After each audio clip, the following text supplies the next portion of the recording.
taking that chip, the Most High is going to make it a way for the elect not to take it. You're going to protect the elect, because it's all about the elect. We've been telling you, brothers, since we came on YouTube, it's all about the elect.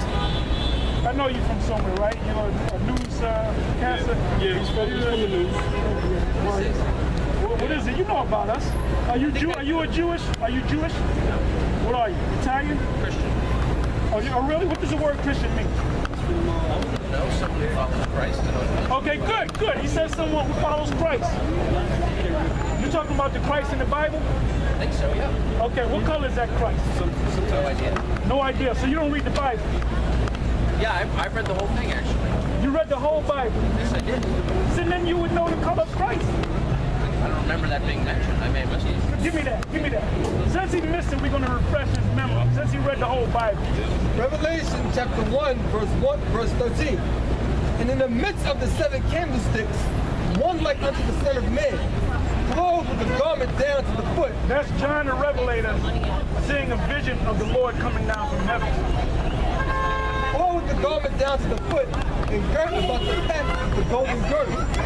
His head and his hairs were white like wool, as white as snow, and his eyes were as a flame of fire, and his feet like unto fine brass, as if they burned in the furnace, and his voice as the sound of many waters. Now go back to his hair.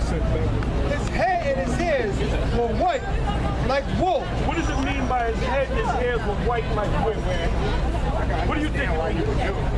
That he was old. Okay, that's that. Well, he had gray hair. Right, yeah. You have young people.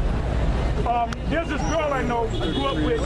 At the age of like 23, she got a full head of gray hair, Yeah, I've white seen hair. that. It's weird. That's from started his ministry as 30. hydrogen peroxide 30 years coming old through your today. system, like you. That's from peroxide. Okay, that's within your system. So it said he had white hair, but what else did it say? Like wool. Like wool. So it's talking about the texture of his hair. Who has woolly hair?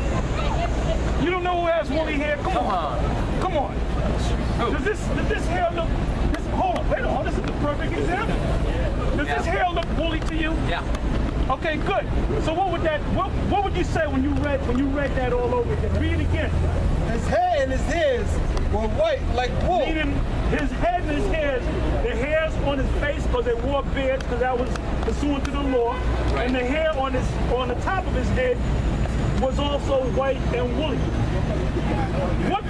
What people do you know on the planet Earth have woolly hair?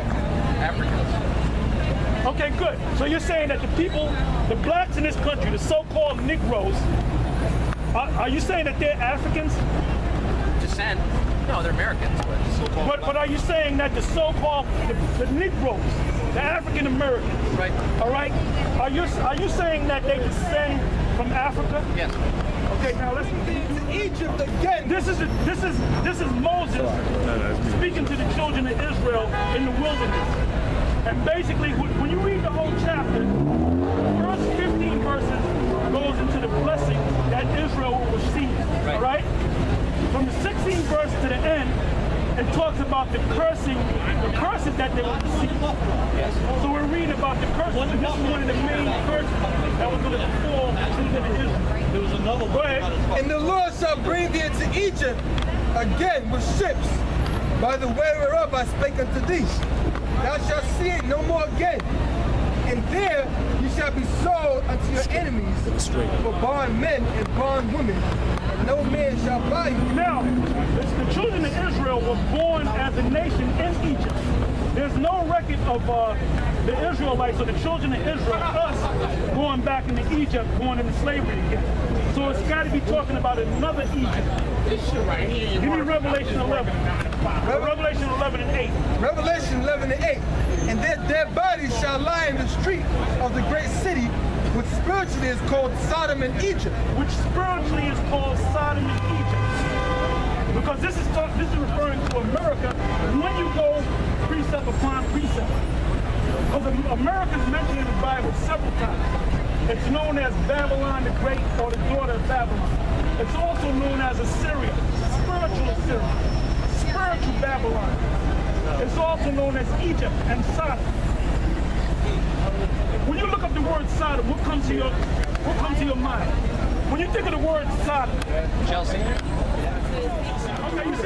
you should have said Christopher Street. I give you that. You should have said Christopher Street. I just did it. Okay, but anyway, you think of so-called homosexuals, lesbians, Yes. transvestites. So read that again. And their dead bodies shall lie in the street of the great city, which spiritually is called Sodom and Egypt. America's not called Sodom or Egypt. It says it's spiritually called Sodom and Egypt.